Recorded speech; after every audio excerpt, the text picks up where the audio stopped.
les hommes aussi prennent du poids et se transforment aussi vite. Beaucoup d'hommes entrent en mariage, prennent du ventre. Beaucoup d'hommes entrent en mariage, commencent à prendre du poids. Et je ne comprends pas pourquoi vous entrez en mariage, vous vous laissez au bout de presque 2 ans de mariage, on ne vous reconnaît plus. Le ventre est sorti, le ventre est sorti pour caler ou non. Vous l'avez fait, je vais parler. Le ventre sort pour aller où? Où est le fait de séduire la femme? Parce que quand on entre en mariage là, on ne séduit pas juste quand on veut la personne. Hein. Là, au mariage, de chaque jour tu séduis. Chaque jour tu séduis ton épouse. Chaque jour tu séduis ton époux. Je vous laisse avec le générique.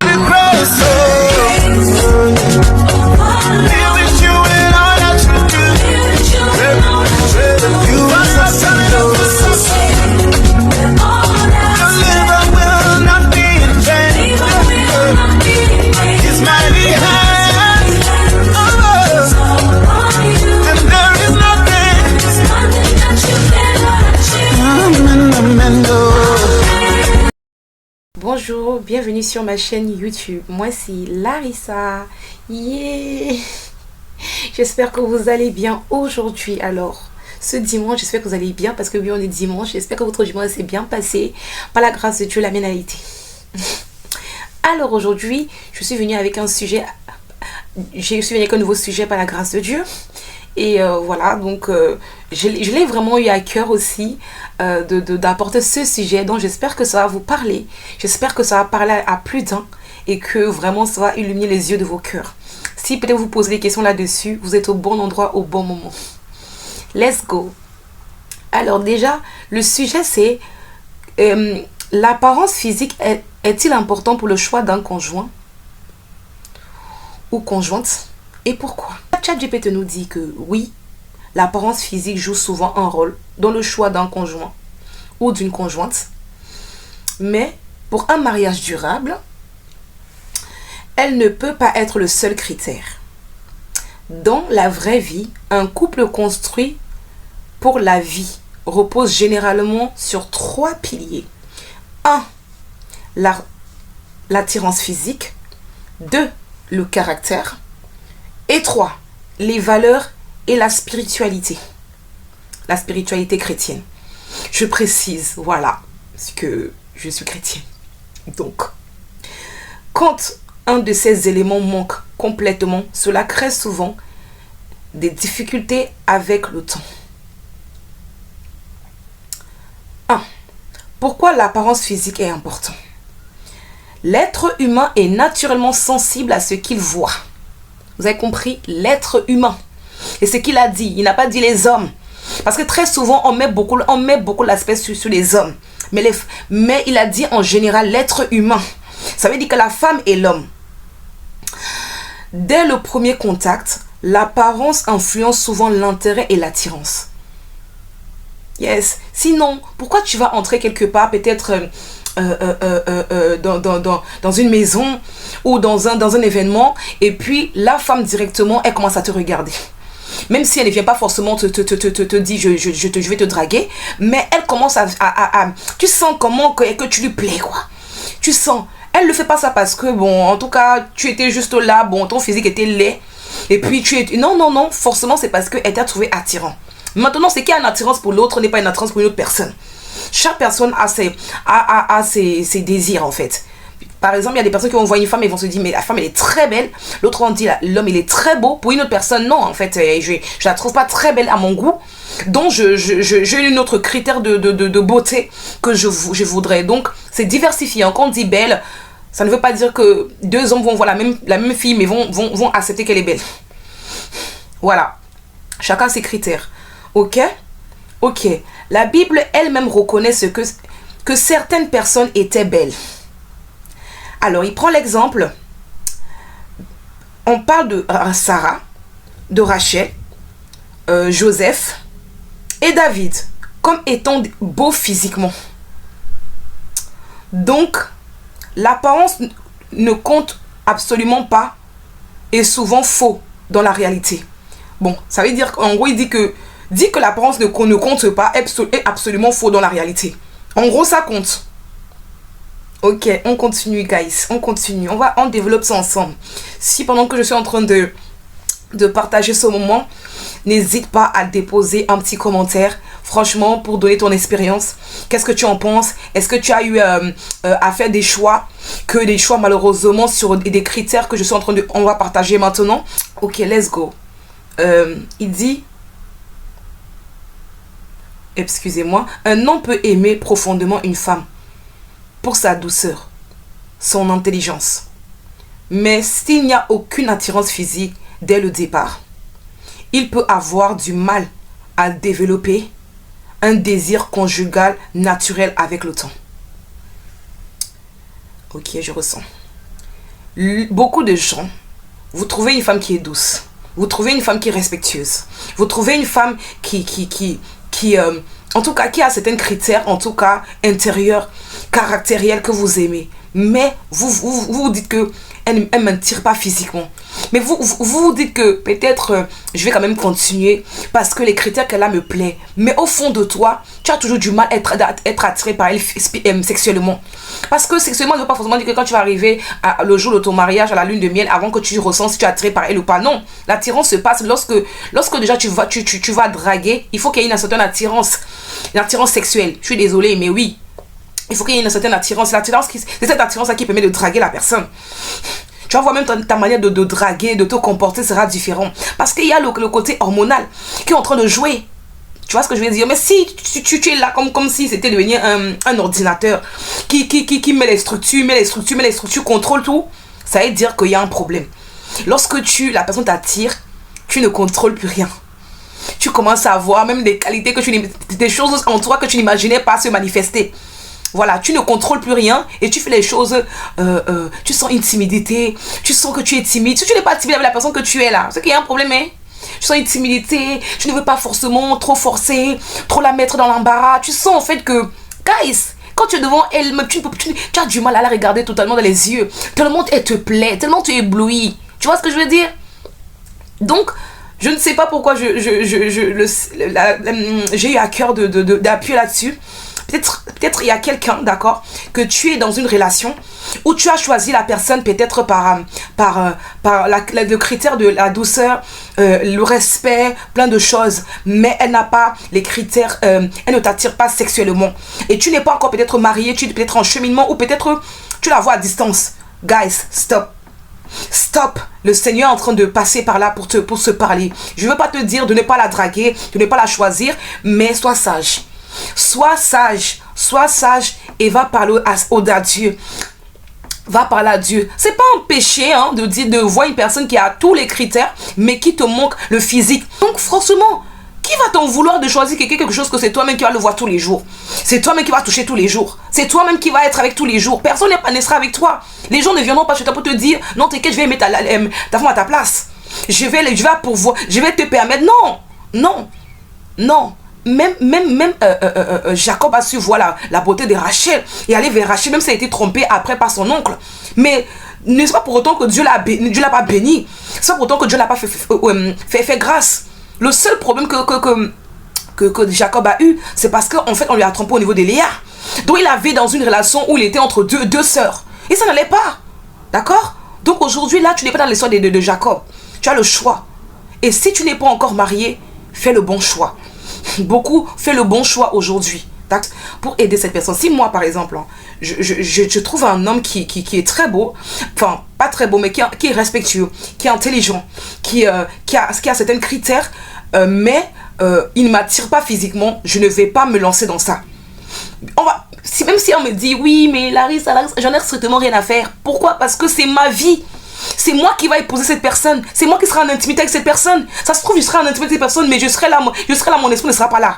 Je suis dans une relation que je pense seulement, à peine je suis en train de mariage, je pense peut-être à divorcer.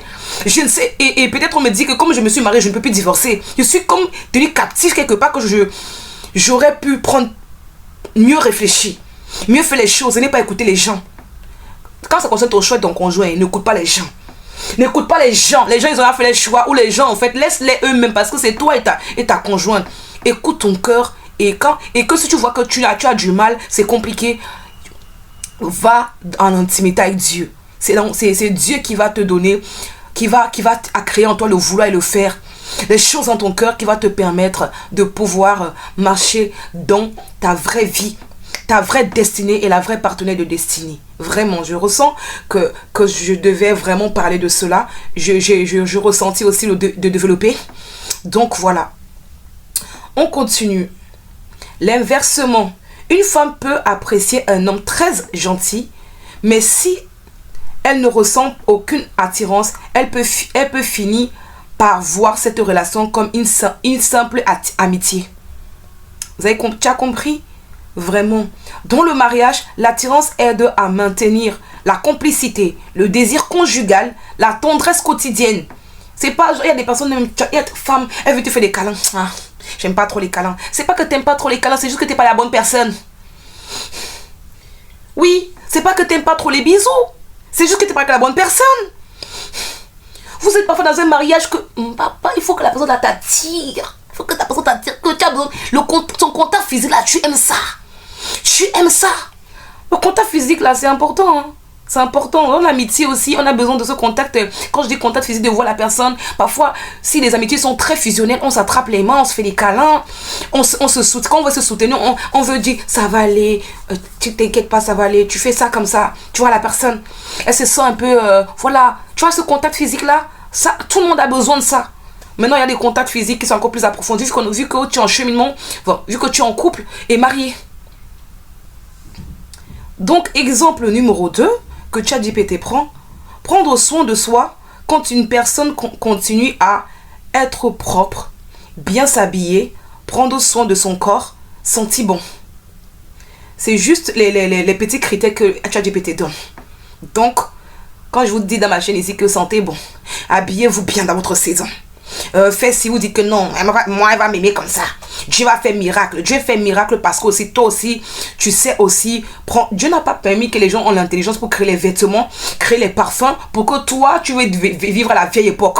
Arrête de vivre à la vieille époque. Oh! Cela montre aussi du respect pour soi-même. Franchement, moi, un homme qui m'attire, c'est le genre d'homme que quand tu le vois, tu sens que celui-là, il pue le fait qu'il prend soin de lui. C'est-à-dire que tu peux même être beau là, hein, mais je regarde le parfum, tu sens bizarre, ta bouche sent bizarre, tes chaussures, même on dirait que ça fait 90 ans que tu as porté, là tu en as déjà marre de porter tes chaussures, tes vêtements sont comme, même si, non, ça là, ça compte, je suis désolée, mais ça là, j'aurais du mal.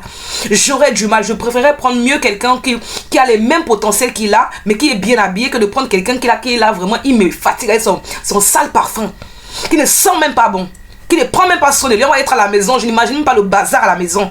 J'imagine pas comment la santé à la maison. Oh, je n'imagine pas les infections que cette personne peut me donner en tant que femme.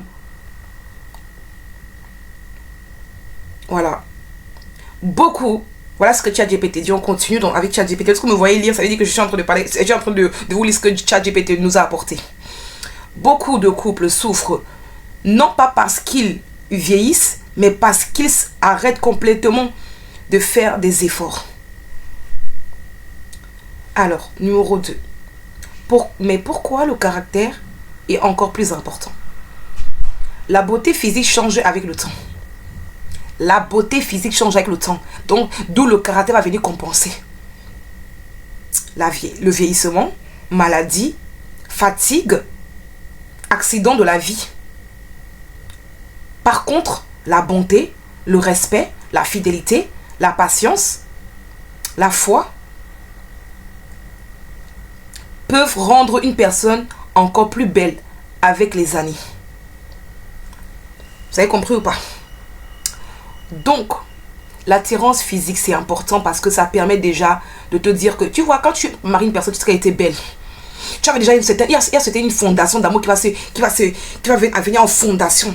Donc, si aujourd'hui, elles prennent du poids, son apparence change, mais tu vas toujours là quand même la trouver attirante. Parce que, pourquoi? Parce que quand parce qu'il y avait déjà des fondations qui ont eu lieu. Mais si tu prends déjà quelqu'un que elle ne t'attire pas, quand elle va encore devenir pire, prendre du poids, ça va encore plus te dégoûter. Ça va encore plus te dégoûter. Je ne sais pas si vous comprenez. Mais si vous comprenez, gloire à Dieu. Si vous ne comprenez pas, que le Seigneur vous donne la sagesse et l'intelligence de comprendre ce que je vous dis. Les hommes aussi prennent du poids et se transforment aussi vite. Beaucoup d'hommes entrent en mariage, prennent du ventre. Beaucoup d'hommes entrent en mariage, commencent à prendre du poids. Et je ne comprends pas pourquoi vous entrez en mariage, vous vous laissez au bout de presque 2 ans de mariage, on ne vous reconnaît plus. Le ventre est sorti. Le ventre est sorti pour caler ou non. Vous l'avez fait, je vais parler. Le ventre sort pour aller où? Où est le fait de séduire la femme? Parce que quand on entre en mariage là, on ne séduit pas juste quand on veut la personne. Hein. Là, au mariage, de chaque jour tu séduis. Chaque jour tu séduis ton épouse. Chaque jour tu séduis ton époux. Chaque jour. Chaque jour, tu mets des jolies robes, des mini-jupes, tu mets des shorts, tu mets des trucs, tu te balades à la maison. Le gars, il faut qu'il ait le goût. Il faut qu'il ressente que ma femme attire toujours. Dehors, maintenant, oui, tu peux toujours bien t'habiller. Et il t'attire parce que dehors, il y a aussi les frères et sœurs. Donc, il y a une certaine manière de s'habiller. Tu ne peux pas mettre des mini-shorts dehors, des mini-shorts. Mais à la maison, mets-le. L'homme aussi, pareil. T'es là, t'habillé. Parfois, même mets un short comme ça, là. Tu montes au torse. C'est bien lisse, avec peut-être une bonne crème bien lisse, avec parfum. Tu viens. L'art de séduire. Apprenez-le. Quand vous regardez vos films romantiques là, vous ne voyez pas qu'il y a l'art de séduire dedans tout le temps. Vous regardez seulement, ça vous donne les pépites au ventre, mais vous gardez ça. Mais vous repartez à vos occupations sans que vous ne mettez rien en pratique. Oh. Bref. Ce que je veux dire par là, d'accord, ce que je ressens, je dois dire. Séduisez votre époux, c'est vous séduisez votre cheminant, votre cheminante. Arrêtez de... Parce que quand vous voulez le gars là, vous êtes prêt à acheter certains vêtements pour mettre, changer de coiffure. Le gars là vous a eu. Maintenant là, c'est pas le moment de baisser les bras. Parce que ma soeur, mon frère, c'est jusqu'à la mort, vous ne savez pas que vous allez continuer à vous séduire, hein, si tu n'as pas compris. Vous séduisez. La séduction, ça se passe à la maison. Il y a plein de choses que bon, je ne ressens pas de développer dans certains aspects, mais il y a d'autres aspects que j'ai envie de parler.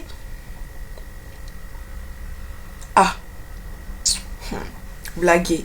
Moi, par exemple, je suis en amie. J'ai une amitié à une personne. Quand je m'habille, je m'assure que je sens bon. Pourquoi? Parce que très souvent, j'aime bien faire des câlins à mes amis. Elles aiment parfois venir vers... Certaines personnes aiment aussi venir vers moi, que ce soit amie ou pas, venir vers moi, me faire des câlins. Donc quand parfois, là, elle va pleurer, elles ne se sentent pas bien, ou on veut juste se faire des câlins, j'aime quand elles se sentent que je veux rester dans tes bras. Parce que non, parce que j'en ai besoin, mais c'est-à-dire tu es propre, maman. Tu sens bon. Mais tu séduis aussi ton ami. Tu le fais se sentir bien avec toi, dans tes bras. C'est pas le genre d'ami que tu peux dire. Oh oui, non, je comprends ce que tu veux dire. Oh, Saint-Esprit, oh là. Quand tu lui demandes à la personne que viens, on se voit, tu dis, c'est que Seigneur, on va se voir peut-être le mois prochain. Hein. Et encore, tu dis qu'on va se voir, ça va pas trop durer. Hein. Pourquoi? Bref. Prenez ce que vous pouvez prendre. Mais s'il vous plaît, écoutez la voix du Seigneur qui vous parle ici. D'accord? Moi, je ne suis pas là pour parler. Moi, je suis là pour parler et je me laisse conduire par l'esprit. Voilà.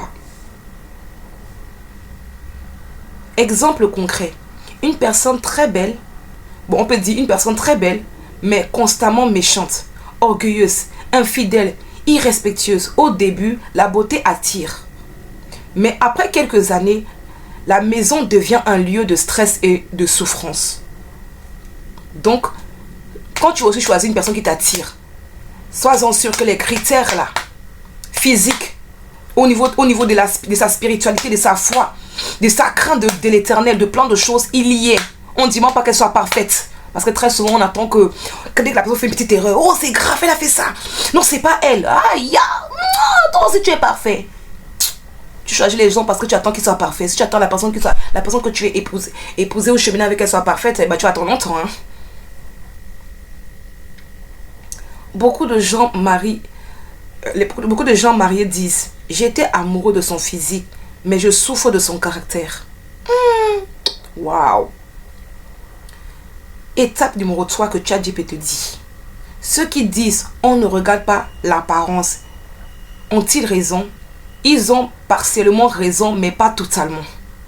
Vous avez compris? Ça veut dire que les critères qui ne sont pas physiques sont bien. Mais ça ne veut pas dire qu'ils ont totalement raison. Pourquoi? Parce qu'un mariage ne peut pas tenir uniquement sur la beauté extérieure. Une personne peut être très attirante physiquement, mais irresponsable, violent, immature, infidèle. Et détruit complètement une famille. Ouf, ouf, vous avez compris? Ce qu'ils veulent souvent dire, le cœur et le caractère sont plus importants que la beauté.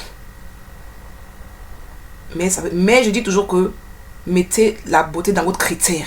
Ne laissez pas les gens venir choisir vos épouses à votre place. Oh, ils ont déjà fait le choix. Qu'est-ce qu'ils ont à venir mettre leur bouche, du critère de la personne que tu dois choisir? Ils n'ont pas à mettre leur bouche. Tu as fait ton choix. Laisse la personne faire son choix. En toute liberté, sans culpabilité. L'être humain est aussi fait avec des émotions, des yeux, des désirs naturels. Dieu a créé cela aussi. Vous avez compris, non? Maintenant, on va passer à la quatrième étape. Ceux qui disent l'apparence est important, mais le caractère aussi, ils ont raison. Oui, cette vision est souvent le plus équilibré. Parce qu'un bon mariage durable a besoin d'attirance, la paix, l'admiration mutuelle, la compatibilité spirituelle. Exemple concret, un homme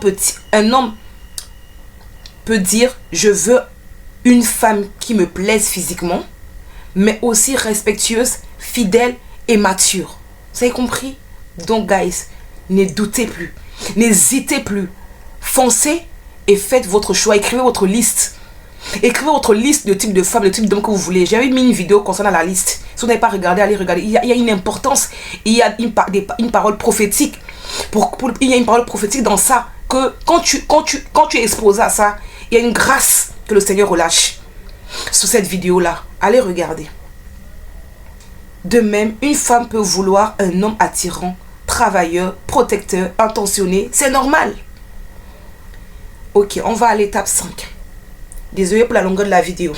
Désolé déjà en avance. Désolé. Je ne prévois pas tout cela. Mais comme je vous ai dit, je suis une personne que j'ai le cœur pour développer les choses. Donc, pour moi, pour développer, ça permet aux personnes d'élargir la compréhension. Et de pouvoir trouver une réponse peut-être à leur question. Donc voilà. Conclusion. Pour choisir un conjoint ou une conjointe pour la vie, se baser uniquement sur l'apparence est dangereux. Ignorer totalement l'apparence n'est pas réaliste non plus. Le meilleur équilibre est une attirance physique naturelle, un bon caractère, des valeurs solides, une vraie compatibilité dans la vie quotidienne. Avec le temps, dans un mariage heureux, beaucoup de personnes découvrent même ceci. Un beau cœur rend une personne encore plus belle physiquement. C'est magnifique. Donc, j'espère que vous avez apprécié cette vidéo. Si vous pensez que cette vidéo vous a édifié, s'il vous plaît, ne partez pas sans avoir liké, sans avoir fait un partage. Vous savez qu'une personne dans votre contact aurait besoin de ça. Partagez-le sur vos WhatsApp, ça fera plaisir, sur vos différentes plateformes. Et s'il vous plaît, laissez des petits cœurs, des petits commentaires. Qu'est-ce que vous en avez pensé? Et n'hésitez pas aussi à m'encourager. Aussi, ça permettra que l'évangile de Jésus-Christ, ça veut dire que la prière du salut puisse être manifeste dans la vie des personnes qui n'ont pas encore fait la prière du salut. Je mets toujours la prière du salut à la fin de mes vidéos, ceux qui regardent jusqu'à la fin, et également dans les commentaires. Donnez l'occasion à une personne de venir à la lumière comme vous. Voilà. Donc, si vous avez aimé cette vidéo, n'hésitez pas à le liker, partager, activer la cloche de notification, de telle manière que quand je vais poster des vidéos, vous serez les premiers à les recevoir. Mais également, s'il vous plaît, permettez que notre communauté grandisse. Parlez de ma chaîne YouTube, s'il vous plaît, autour de vous. Autour de vous, si vous pensez que ça vous édifie, vous pensez qu'il y a une personne avec qui vous marchez très souvent et qu'elle ne comprend, elle a besoin de compréhension sur certaines choses et que j'en parle dans ma vidéo, parlez-en, s'il vous plaît. Donnez-lui de s'abonner à ma chaîne. Dites-lui que non, je regarde sa page YouTube, abonne-toi et tout. Encouragez la chaîne. Et ceux qui le feront, que le Seigneur vous bénisse en avance. Ceux qui le font déjà, que le Seigneur vous bénisse. Ceux qui encouragent ma chaîne, merci. J'en ai rencontré certains d'entre vous en physique qui m'ont beaucoup encouragé, qui m'ont beaucoup complimenté et qui m'ont beaucoup dit de continuer. Et qui ont aussi apprécié qu'ils ont été édifiés. et qu'ils ont été vraiment, vraiment que ça les a touchés. Donc je rends grâce à Dieu pour ceux qui ont quand même le courage et le cœur ouvert pour venir me parler de ce qu'ils pensent de ma chaîne positivement. Mais également, n'hésitez pas aussi à me parler si vous avez des idées ou des sujets aussi que vous voulez que vous en parlez. Si le Saint-Esprit peut vous mettre des sujets aussi, peut-être que vous voulez que je vous en parle, n'hésitez pas, je le prendrai avec plaisir selon comment le Saint-Esprit me mettra à cœur. Que le Seigneur vous bénisse. C'était Larissa. Yeah! Bonjour, alors, je souhaite te dire que si toi, par exemple, tu n'as jamais fait la prière du salut, parce qu'il est écrit dans la Bible que crois au Seigneur Jésus-Christ et toi et ta famille, vous serez sauvés.